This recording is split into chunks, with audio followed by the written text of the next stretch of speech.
है everyone, welcome back to NK tutorials. आज का जो हमारा टॉपिक होने वाला है वो बहुत ही ज़्यादा इंटरेस्टिंग टॉपिक होने वाला है, जिसके बारे में आजकल बहुत ज़्यादा ट्रेंड में बातें चल रही है। कोरोना आने के बाद ही ये चीज़ बहुत ज़्यादा फेमस हो चुकी है।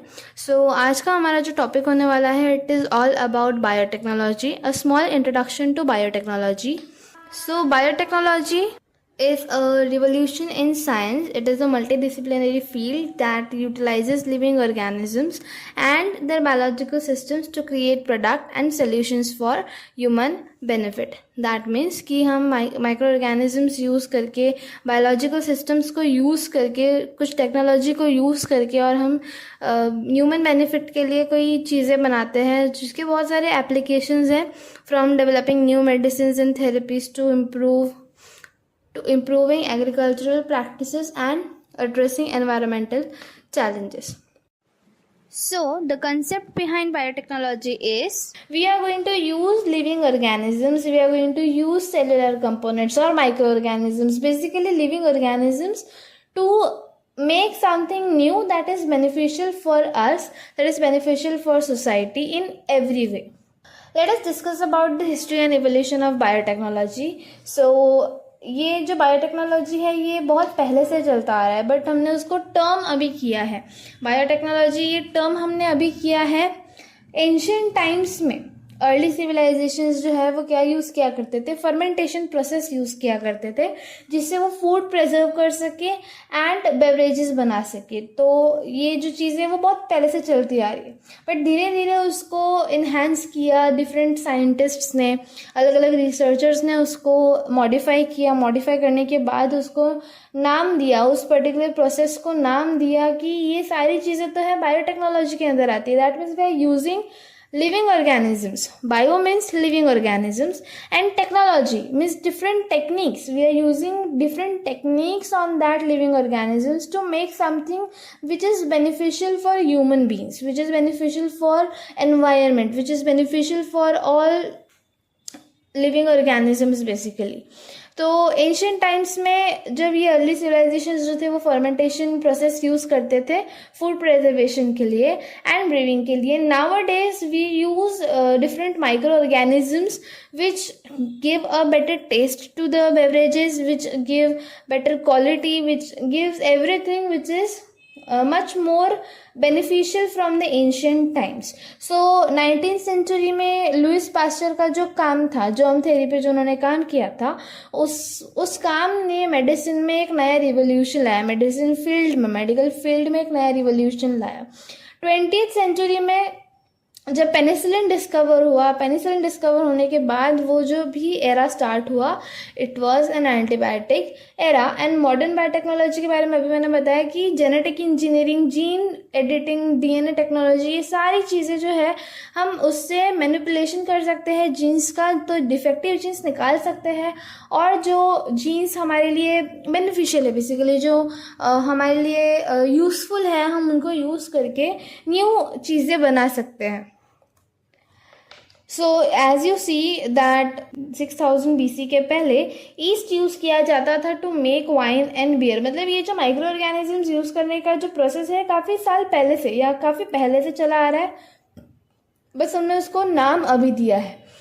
Now let us discuss about key areas in biotechnology. There are 4 key areas of biotechnology.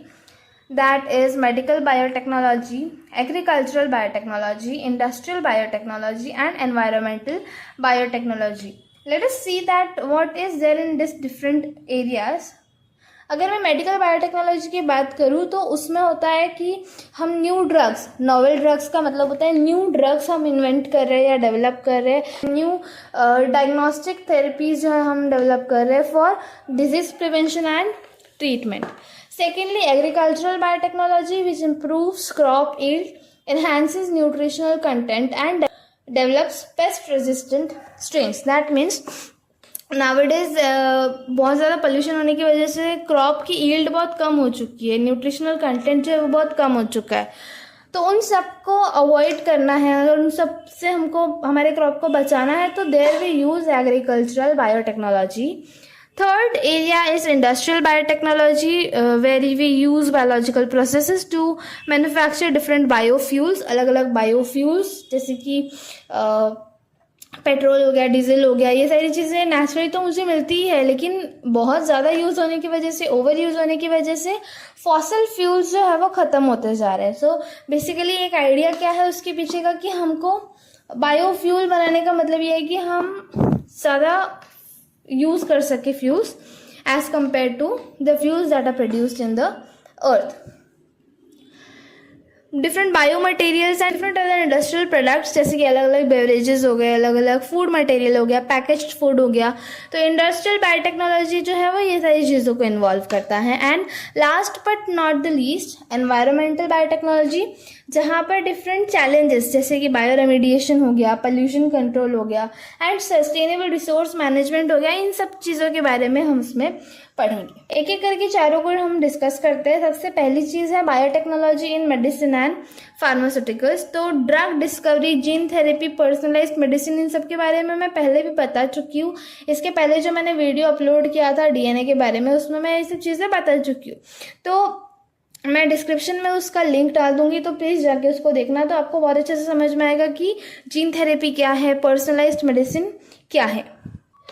So coming to drug discovery, तो ड्रग डिस्कवरी का मतलब होता है कि new therapies and diagnostic methods use करके एक ऐसा ड्रग डिस्कवर करना जो कि ट्रीटमेंट के लिए यूज़ किया जा सके.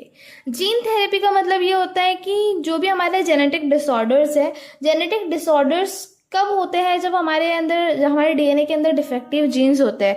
तो वो डिफेक्टिव जीन्स को मैंने रिप्लेस कर देना है with the healthy ones, it is gene therapy. And last is personalised medicine. So personalised medicine का मतलब ये होता है कि एक पर्टिकुलर इंडिविजुअल का जेनेटिक प्रोफाइल देखकर और ऐसी मेडिसिन को बनाया जाए जो मुझे मैक्सिमम एफिशिएंसी दे सके एंड साइड इफेक्ट्स कम हो उस पर्टिकुलर मेडिसिन के. Next thing is genetic engineering and DNA technology, where we will study about gene editing, DNA sequencing and gene cloning. These are few examples. इसके अलावा बहुत सारे examples है. तो जीन एडिटिंग का मतलब ये होता है कि जो भी हमारा जीन है, जो पर्टिकुलर जीन है जो जेनेटिक डिसऑर्डर कॉज करता है, उसको करेक्ट करेंगे एंड हमको जो भी डिजायर्ड ट्रेट है हमारा, उस ट्रेट को हम क्या करेंगे, इन्हांस करेंगे. The thing is that we are editing a gene. इसके अलावा जैसे फॉर एग्जांपल अगर बहुत सारी डिजीजेस होती है, बहुत सारी जेनेटिक डिसऑर्डर्स होते हैं, उनको क्योर करने के लिए भी जीन एडिटिंग यूज़ किया जाता है, जिसकी वजह से जो भी रेट है डिजीज होने का या जेनेटिक डिसऑर्डर होने का, जो रेट है वो काफ़ी कम हो चुका है. Second thing is DNA sequencing, where we determine the order of nucleotides in DNA that provide insights to our genetic makeup. अगर genetic makeup पता होगा तो ही हम जीन एडिटिंग कर सकेंगे और जीन क्लोनिंग भी कर सकेंगे. जीन क्लोनिंग का मतलब ये होता है कि हम एक स्पेसिफिक जीन जो हमारे रिसर्च के लिए था, हमने उसकी मल्टीपल कॉपीज बना ली है for research purposes, for therapeutic purposes and for industrial purposes.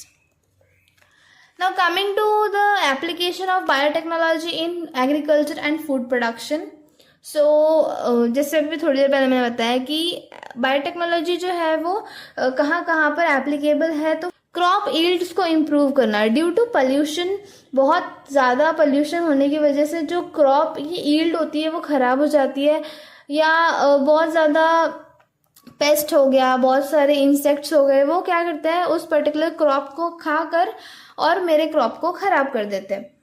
तो improved crop yields, that means कि हम ऐसे पेस्ट रेजिस्टेंट क्रॉप्स बनाएंगे, ऐसे इंसेक्ट रेजिस्टेंट प्लांट्स बनाएंगे कि कोई भी इंसेक्ट जो है या कोई भी पेस्ट जो है वो उसको डिस्ट्रॉय ना कर पाए. So that is one application. Another application is disease resistant livestock. Due to genetically modified livestock, the animal health and productivity has been improved. How? So let us discuss about an example कि हम सब egg consume करते हैं, हम सब chicken consume करते हैं. Egg और चिकन कंज्यूम कर रहे हैं, that means we are using livestock, we are consuming livestock. अब अगर एनवायरमेंटल चेंजेस की बात करें तो एनवायरमेंट में इतनी ज़्यादा बीमारियां हो चुकी है, तो एनिमल जो है वो उसको बहुत जल्दी एक्सेप्ट करता है, कोई भी कंडीशन हो तो एनिमल के ऊपर वो बहुत ज़्यादा इफेक्ट करती है। फॉर एग्जाम्पल अभी चिकन जो है वो 2 to 3 days में एक एग देता है, but due to injections, due to hybrid activities chicken जो है वो बहुत ज़्यादा अंडे देने लगा है। तो ये क्या हो रहा है, हम क्या कर रहे हैं, डिजीज के पास उसको लेके जा रहे हैं। But genetically modified life stock की अगर मैं बात करूँ so they are more resistant to diseases.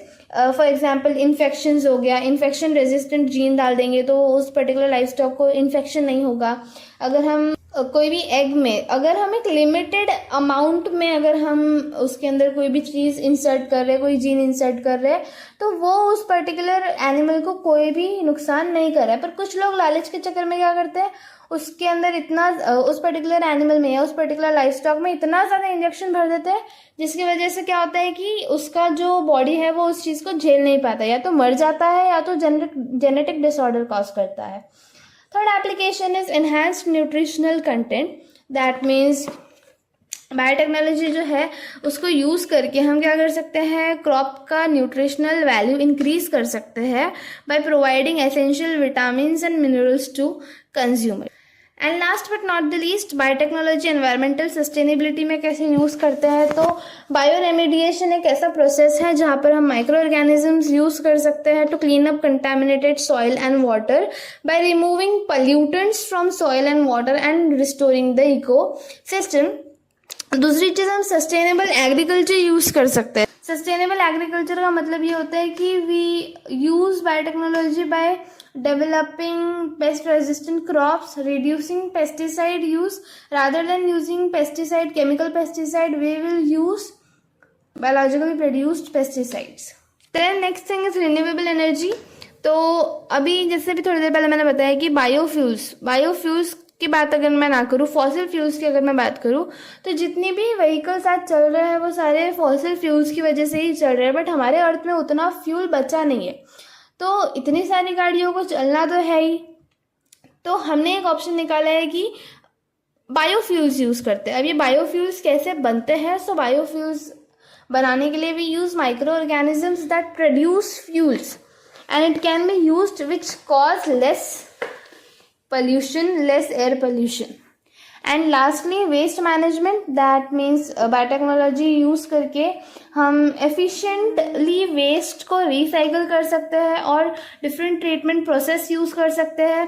Landfills waste जो होता है, लैंडफिल वेस्ट को रिड्यूस कर सकते हैं, या अगर बहुत ज़्यादा लैंडफिल वेस्ट है तो हम उसको यूज़ करके उसको थोड़ा सा मॉडिफाई करके कुछ तो उसमें चीज़ें ऐड करके हम उसको यूज़ कर सकते हैं एज डिफरेंट मटेरियल्स।